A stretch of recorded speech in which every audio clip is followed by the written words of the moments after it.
मेरा नाम आनंद है। मैं अभी बीए ग्रेजुएशन की पढ़ाई कर रहा हूँ। मेरा कॉलेज ग्रेजुएशन की पढ़ाई अभी भी शुरू हुआ है। मैं बीए ग्रेजुएशन की फर्स्ट सेमेस्टर में नामांकन लेकर पहली बार कॉलेज जा रहा हूँ। मैं आनंद कुमार अपनी प्रेम कहानी को इस वीडियो के माध्यम से आप सभी को तक पहुँचाना चाहता हूँ। मैं आनंद कुमार मध्य प्रदेश की छोटे से गाँव का रहने वाला हूँ।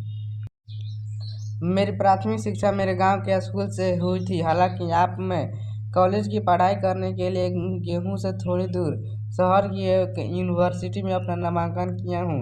यह कहानी 2 साल पहले की है, जब मैं कॉलेज में इंटरमीडिएट में नामांकन किया था। मैंने थोड़ी उम्र गुजार देने के बाद पढ़ाई शुरू की थी। आपको बता दें कि जिस समय मैं इंटरमीडिएट में पढ़ाई कर रहा था उस समय मेरी उम्र 19 साल की थी, जब इंटरमीडिएट अपना नामांकन कराया था और प्रथम साल का एग्ज़ाम देने के लिए सरकारी की तैयारी कर रहा था। एक दिन मेरे घर के बाहर एक डाकिया आवाज़ देता है। जब मेरी मम्मी दरवाज़ा खोलती है तो डाकिया कहता है कि आपके बेटे का नाम आनंद है, उसके लिए एक पत्र आया है कहीं से। अगर लोग आनंदी तो कृपया करके उसे बोला ही है।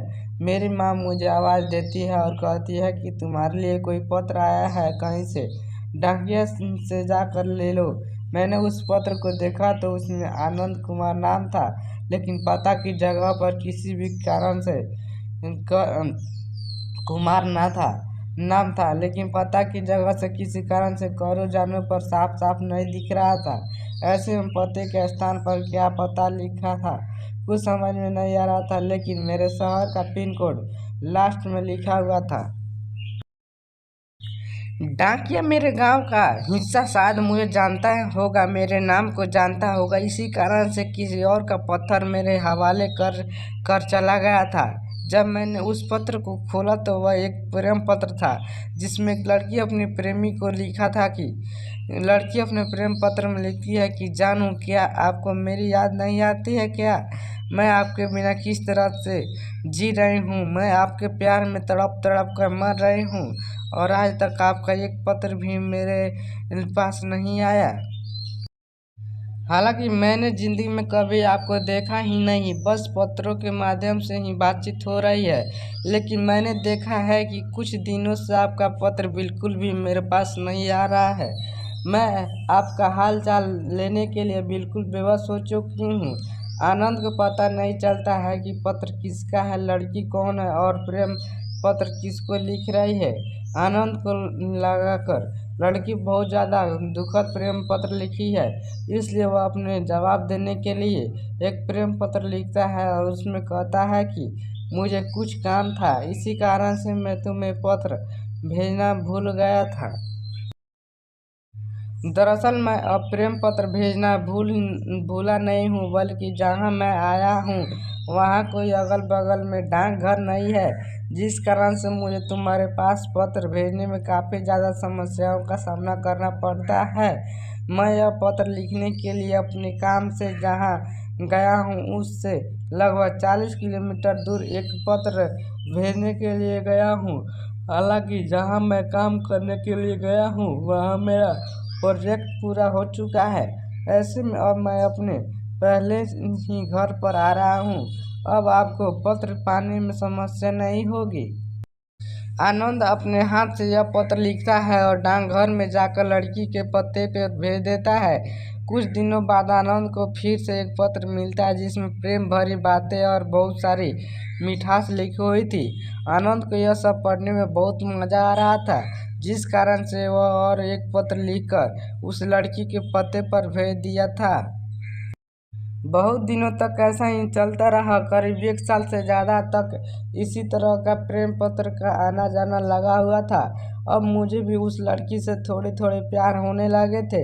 उस समय मेरे घर में एक मोबाइल भी था तथा टेलीफोन भी था, लेकिन मैंने कभी भी इसका जिक्र उस लड़की से नहीं किया था। हो सकता है कि उस लड़की के घर में टेलीफोन या मोबाइल हो, लेकिन हमारा बातचीत सिर्फ प्रेम पत्र के द्वारा ही हुआ करता था। मैंने भी कभी उस लड़की से फ़ोन पर बात करने के बारे में सोचा भी नहीं।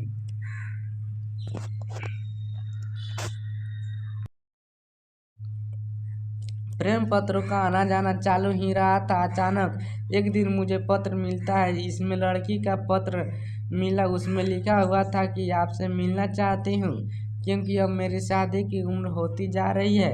मैं ज़िंदगी में किसी से शादी नहीं कर सकती हूँ। मैंने आपसे ही प्यार किया है और चाहे कुछ भी हो जाए आपसे ही शादी करूँगी।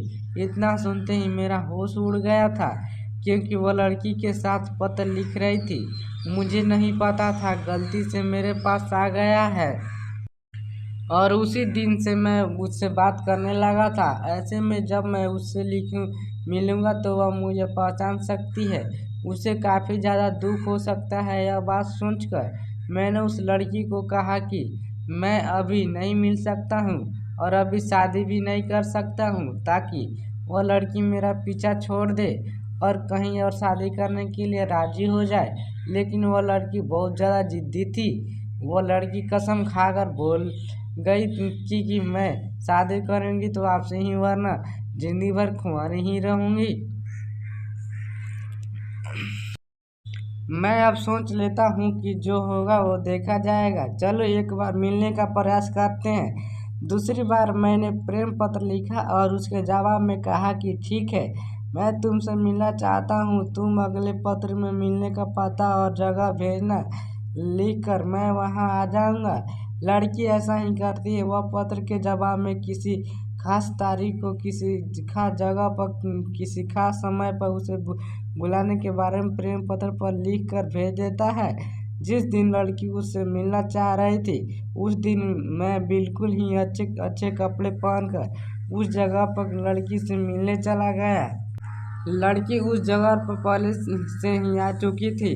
मैं काफ़ी लेट से गया था। मुझे लग रहा था कि उस लड़की को आने में ज़्यादा लेट हो जाएगी क्योंकि मुझे पता भी नहीं था कि उस लड़की का कर्मा कितना दूर है।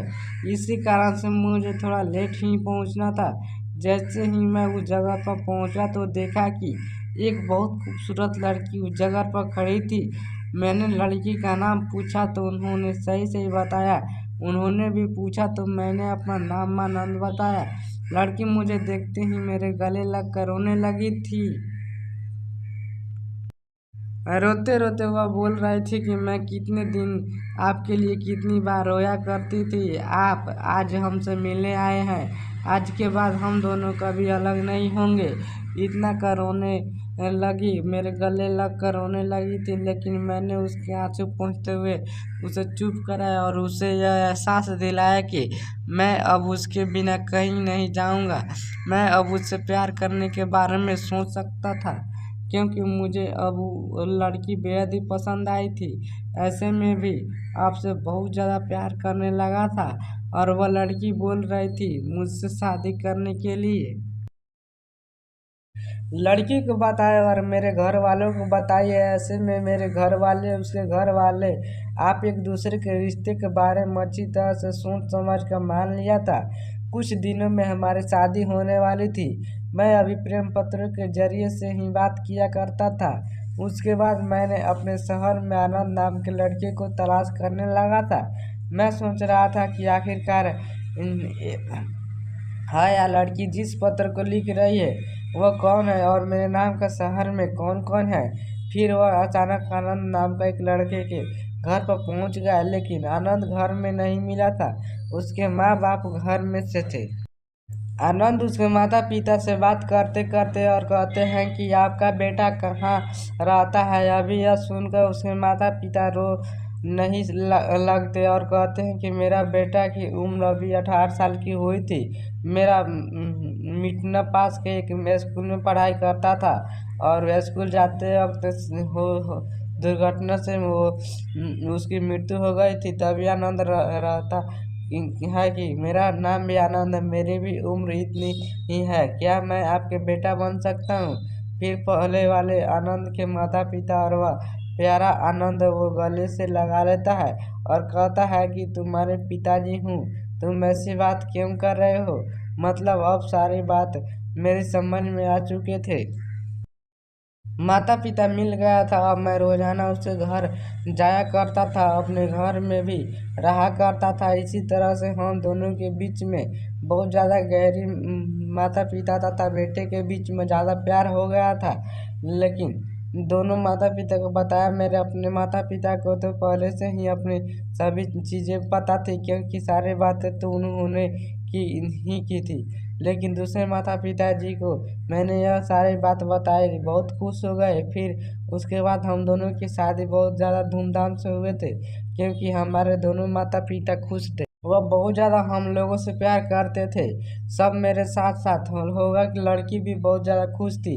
उसके बाद से हम लोगों का जीवन बहुत ज़्यादा खुशमय, सुखमय तथा आनंदमय हो चुका था।